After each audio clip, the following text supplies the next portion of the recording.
기독교 선교 역사에서 바울만큼 위대한 사람이 아마 없을 것입니다. 하나님의 큰 일꾼 바울. 그런데 그의 삶에는 아주 커다란 문제가 있었습니다. 이게 사실 우리가 잘 모르기도 하고 또 간과하기도 하는 신앙의 진실입니다. 우리는 위대한 일을 하는 사람은 보통 사람과는 아주 다른 무슨 대단한 능력을 갖고 있겠거니 무슨 삶의 여러 가지 문제에도 척척 대답을 지닌 사람이라고 생각하기가 쉬운데요. 전혀 그렇지 않습니다.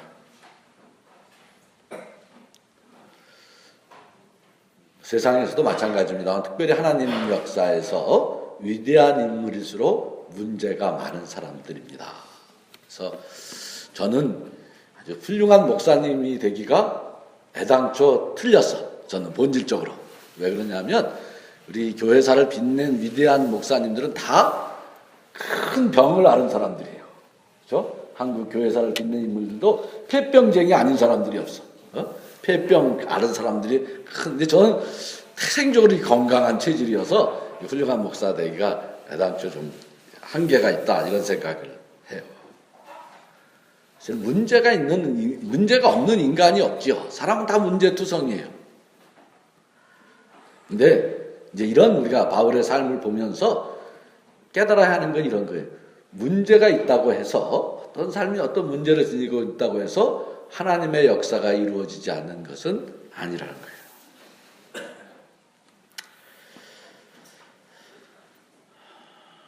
우리가 생의 문제를 갖고 있거들랑 우리 각자가 다 해결해야 할 문제가 있지 않습니까? 거기에 어떻게 해야 됩니까? 믿음의 빛을 비추어 봐야 하는 거예요. 믿음으로 우리의 문제를 그렇게 직시해 보시기 바랍니다. 그 문제가 단지 고통이 아니라 하나님의 은총의 선물일 수 있다는 것을 그 문제야말로 진짜 나를 키우고 나를 하나님께 메어 타는 아주 소중한 것이라는 것을 알게 될 것입니다. 그러니까 진짜 믿음의 깊은 골짜기를 가기를 원하는 사람은 내 생에 너무 문제가 없다는 것을 부끄러워할 줄 알아야 돼. 내 생에 문제를 깊이 직시하지 않는 것을 우리가 사실은 안타까워해야 돼요. 바울의 문제는 그의 몸속에 쉽게 고쳐지지 않은 병이 있었다는 거예요. 큰 병이 있었어요. 그 병이 뭐냐 하는 건 학자들마다 다 달라. 해석이 달라서 정확히 알 수는 없어요. 혹자는 간질이라고 하기도 하고 혹자는 담석증이라고 하기도 하고 제가 신학교 다닐 때 우리 그걸 가르쳤던 신학학 교수님은 허리 디스크로 엄청 고생을 했어요. 그러더니 병원에서 당신이 앓고 나오더니 바울의 병은 허리 디스크였을 거야. 그렇게 말씀하시더라고요. 하여튼 자기가 아파하는 거 그 안에 무지 큰 병 하나를 하여튼 갖고 있었어요. 바울에게 엄청난 고통을 줬죠. 전도자로서 그 큰 병을 갖고 있다는 건 정말 복음 전하는데 대단한 스캔들이에요. 오늘 성경에 이 병 때문에 바울이 3번 하나님께 간청했다고 했는데 이 간청이라는 것이 이 간청의 기도가 뭐냐 하는 것 대개 학자들의 일치된 견해는 금식 기도를 3번 한번 내 이 병을 고쳐버리라 하고 금식 기도를 3번 했을 거다. 대개 그런 해석이에요. 바울 스스로 얼마나 이 병과 깊이 싸워야 했는지 잘 나타내주는 표현이죠. 하나님께 3번 간청했다. 얼마나 고통스러웠으면 그 병을 육체를 찌르는 가시라고 하고 사탄의 하수인이라고까지 그렇게 했겠습니까? 그런데 참 이상하게도 그렇게 바울이 간절히 기도했음에도 불구하고 하나님은 이 병을 쉽게 고쳐주지 않았다는 거예요. 여러분, 이건 우리 신앙 상식과 틀리지 않습니까? 기도하면 들어주시는 분, 그분이 은혜로우신 우리 하나님. 특별히 의인의 기도는 보통 시원치 않은 믿음을 가진 사람이 아니라 그렇게 위대한 신앙의 거목이 드리는 기도는 더 잘 들어주셔야 하지 않겠습니까? 우리가 그런 생각을 갖고 있잖아요. 기독교의 최고 선교 일꾼인 바울의 기도를 하나님이 외면하시면 이건 정말 이상한 일이고, 바울 편에서 보면 정말 섭섭한 일이 아닐 수 없는 거죠. 그런데 사실은 이런 우리의 사고는 틀린 것이에요. 하나님은 이미 바울의 기도에 응답을 하신 것입니다. 그 응답이 바로 약한 때가 강한 때라는 것이에요. 10절에 그가 기도의 응답을 받은 후 고백하는 그의 신앙 고백이 이렇습니다. 우리 한번 10절 한번 같이 읽어봅시다. 그러니까 응답받고 이렇게 고백하는 거예요. 그러므로 나는 그리스도를 위하여 병약함과 모욕과 궁핍과 박해와 곤란을 겪는 것을 기뻐합니다. 내가 약할 그때 오히려 내가 강하기 때문입니다. 여러분, 이해가 되십니까? 어떻게 약할 때가 강한 때가 됩니까? 이건 평형 모순이죠. 네모난 삼각형, 뾰족한 동그라미, 그런 모순이에요. 말도 안 되는 모순이 아닙니까? 그런데 성경이 이런 것을 적어 놓는 것은 우리가 이걸 잘 알아야 돼. 이런 모순을 통과하지 않으면 우리는 절대 제대로 예수 믿는 사람이 될 수가 없다는 것입니다. 어쩌면 이것은 쉽게 깨달을 수 없는 신앙의 진실인지도 모르겠습니다. 정말 이 모순과 역설을 붙잡고 수많은 불면의 밤들을 지새워야만 비로소 깨우쳐지는 그런 진실. 불가에서 말하는 화두가, 불가에서 스님들이 동한 거 하는 거, 이게 화두 명상이라는 거 하잖아요. 좌선 화두 하나 딱 잡고 틀고 100일이건 1년이건 붙들고 늘어지잖아요. 그런 화두 같은 것인지도 모르겠어요. 오늘 똑똑하고 잘난 현대의 그리스도인들이 종종 빠지는 유혹이 있어요. 너무 쉽게 걸려 넘어지는 시험은 신앙을 합리적으로만 이해하려는 것이에요. 신앙의 세계에 담겨있는 이 엄청난 역설과 모순의 세계와 정면 대결하지 않고 그렇게 그것을 정면으로 부딪히는 대신에 내 작은 머리로, 내 이 좁디 좁은 가슴으로 신앙의 세계를 바라보는 거예요. 그래서 내 지성과 내 판단과 내 능력이 전부일 줄 아는 교만의 어리석음을, 우리는 그 어리석음에 빠져서 우리 스스로 하나님의 능력으로부터 얼마나 우리를 멀게 하는지 모르는 것이죠. 약할 때가 강한 때라는 이 역설과 모순적 언설에서 우리가 봐야 하는 것은, 그것은 소위 인간의 강함, 우리가 스스로 자랑해내는 사람이 지닌 강함이라는 것이 얼마나 허무맹랑한 것이라는 것을 알아야 하는 것입니다.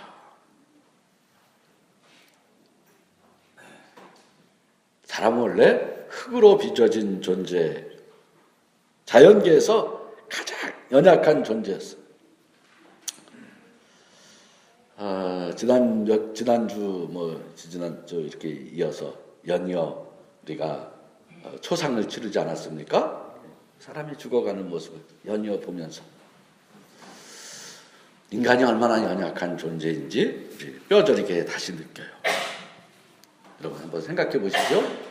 당나귀는요, 태어나면 몸 한번 푹 털고 펄쩍펄쩍 뛰어댕겨요. 근데 사람은 걸음마 걷는데 얼마 걸립니까? 보름 걸립니까? 1년 걸려요. 1년. 사람이란 그렇게 연약한 존재. 세상에 이렇게 연약한 존재가 어디 있습니까? 그런데 하나님은 그 질그릇 같은 인간에게 하나님의 보배로운 생명을 담아주셨다는 것이 성경이 진술하는 인간론이에요. 이게 무슨 말입니까? 이게 무슨 말이에요? 이런 성서의 진술은 강함이라는 것은 본질적으로 인간의 것이 아니라 하나님의 것이라는 말이에요. 그래서 우리가 하나님을 바르게 의지하고 믿을 때만이, 우리 인간이 하나님께 돌아갈 때만이 인생은 제대로 된 생명의 삶을 살게 된다는 것입니다. 여기서 우리가 분명히 알아야 하는 것은, 우리에게 생명을 주신 하나님은 우리에게 무슨 강함이나 탁월한 능력 같은 것들을 원하시는 분이 아니라는 거예요. 우리는 다 그런 것들을 추구하고 살아. 내 인생은 그래지기를 바라고, 내 아들, 내 딸, 우리 손녀 그렇게 되기를 바래. 하나님이 우리에게 원하시는 것은 그런 게 아니에요. 우리의 강함, 우리의 탁월성이 아니라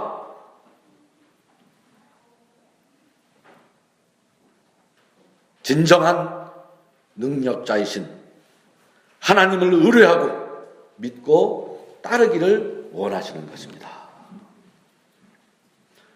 하나님은 우리에게 믿음과 충성을 요구하는 것이지 능력과 은사, 무슨 자랑할 만한 재주를 요구하시는 것이 아니라는 것입니다. 우리가 이 보배를 질그릇에 가졌으니 이는 심히 큰 능력은 하나님께 있고 우리에게 있지 아니함을 알게 하려 함이라. 고린도후서 4장 7절의 말씀입니다. 심히 큰 능력은 하나님께 있고 우리에게 있지 아니함을 알게 하려 함이라. 능력은 하나님께 있다는 것, 심히 큰 능력은 하나님께만 있다는 것, 여러분 이 말이 이해가 되십니까? 오늘 현대인들에게 대단히 낯선 말인지도 몰라. 아니, 우리는 이 말을 다 잊어버리고 살아요. 현대인들은 이 말을 다 잊어버렸어. 능력은 기술에 있다. 능력은 자본에 있다. 능력은 인간의 과학적 성취에 있다. 엄청난 과학기술을 경험한 오늘의 현대인들이 착각하고 살아가는 것들이죠. 여러분, 능력이 하나님께 있다고 우리 예수 믿는 우리도 절대 이렇게 안 믿고 산다니까. 근대 500년 지내오면서 우리는 다 그런 걸 잊어버렸어요. 능력은 어디에 있습니까?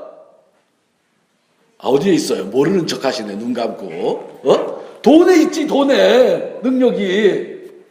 능력이 돈에 있지 않습니까? 핸드폰 만들어내는 기술에 있잖아요.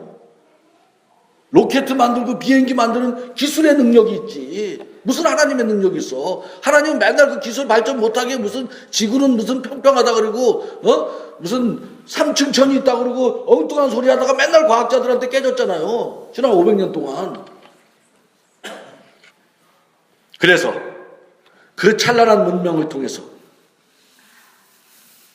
인류와 지구와 우주를 죽이는 핵발전소와 핵무기를 만들고 있지 않습니까?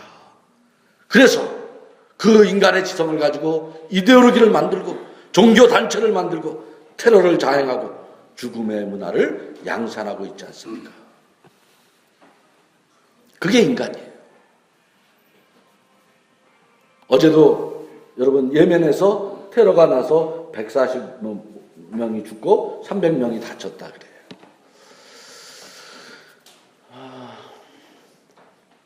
그건요, 예멘에서 일어난 일이지만 내 삶에서도 일어날 수 있는 일이야. 바울에게 찌르는 가시 같은 고통은 사탄의 하수인처럼 보였지만 사실은 하나님이 주신 고통이었다는 깨달음, 그것은 바울로 하여금 진정한 하나님의 사람이 되게 하는 은총의 선물이었어요. 자기 자랑으로부터의 해방, 내 능력을 의지하려는 교만으로부터의 자유, 그 가시는 그런 뜻이었던 것입니다. 그 연약함을 통해 하나님은 당신의 능력, 그것을 바울의 삶 속에 오롯이 담아내지 않았습니까? 보십시오. 머리 좋고 똑똑한 사람이 있어 어떤 훌륭한 일을 하면 그것은 그 사람의 자랑이 되지 않겠습니까? 누가 진짜 멋진 일을 잘했다 그러면 박수 받을 일이에요. 그런데 인간의 그 어떤 머리 좋고 똑똑한 것도 십자가를 지게 할 수는 없는 것이에요. 인간이 무슨 능력으로 다른 사람의 죄를 대신하여 십자가를 질 수 있겠습니까? 하나님 외에는 아무도 그것을 할 수가 없습니다. 인간 세상에서 통하는 어줍지 않은 재주를 가지고 그분을 속일 수는 없는 것이에요. 이걸 오늘 인류가 놓치고 있는 거지. 신앙이란 잘 기억하세요. 누가 더 능력 있고 높은 점수 받고 돈 많이 벌고 더 많은 업적을 남기고 더 큰 성취를 이루어내야 하는 그런 싸움을 하자는 것이 아니에요. 그것은 세상이 가르치는 싸움이야. 세상이 우리한테 그렇게 가르쳐. 그런 싸움에서 이기면 너는 행복해지고 가치 있는 삶을 살 수 있고, 그렇게 수없이 모든 걸 통해서 그렇게 우리를 가르쳐 주지 않습니까? 교회 와서 돈 많이 내고 열심히 봉사하고 교회에 무슨 업적을 남기고 그런 것이 중요한 것이 아니라는 거예요. 그런 것을 성과를 내고 무슨 이익을 보고 우리가 세상이 가르쳐주는 방식대로 그래서 편안하고 행복한 삶을 꿈꾼다면 그건 굳이 교회에 다닐 필요가 없어요. 그런 것들은 아무리 많은 성과를 내고 교회를 부흥시키고 기독교 세력을 넓힌다고 해도 그것은 또 다른 세상을 강화하는 것이지 하나님 나라를 넓히는 일은 아닌 것이에요. 믿음은 그런 거 하자는 게 아니에요. 믿음이란 하나님을 어떻게 더 붙잡을 수 있느냐, 어떻게 하나님께 더 가까이 나아갈 수 있느냐, 어떻게 하나님을 더 의지하고 그분의 뜻에 순종할 수 있느냐 하는 싸움을 하자는 것이에요. 그 싸움 속에서 그 싸움을 하면 하나님이 우리에게 더 복을 주시거나 무슨 은사를 주시거나 능력을 주시는 것이 아니라, 세상의 종교들은 다 그런 걸 약속하지만 하나님은 그렇게 하지 않아요. 그런 것이 아니라 더 많은 고통과 눈물을 요구하신다는 거예요. 그렇게 함으로써만 하나님을 더 붙들게 되고 그분만을 의지하게 하는 것입니다. 그분에 대한 신뢰와 순종, 의지함이 얼마나 큰 생명의 바다를 이루어내고 세상을 살리는 길인가 하는 것을 온 세상 사람들에게 드러내게 하시는 것이죠. 그게 바로 십자가인 것이에요. 예수께서 지신 십자가 말입니다. 주님께서 우리에게 요구하시는 날마다 자기를 버리고 뭐라 그럽니까? 예수님이 우리에게 너 날마다 자기를 버리고 더 높은 점수를 받아라, 그렇게 말씀하신 적 있어요? 날마다 자기를 버리고 성공해서 큰 부자가 되라, 그렇게 말씀하신 적 있어요? 우리 다 그런 거 꿈꾸고 살잖아. 날마다 자기를 버리고 훌륭한 사람이 되라고 말씀하신 적도 없어요. 그런 거 하자는 게 아니야, 교회가.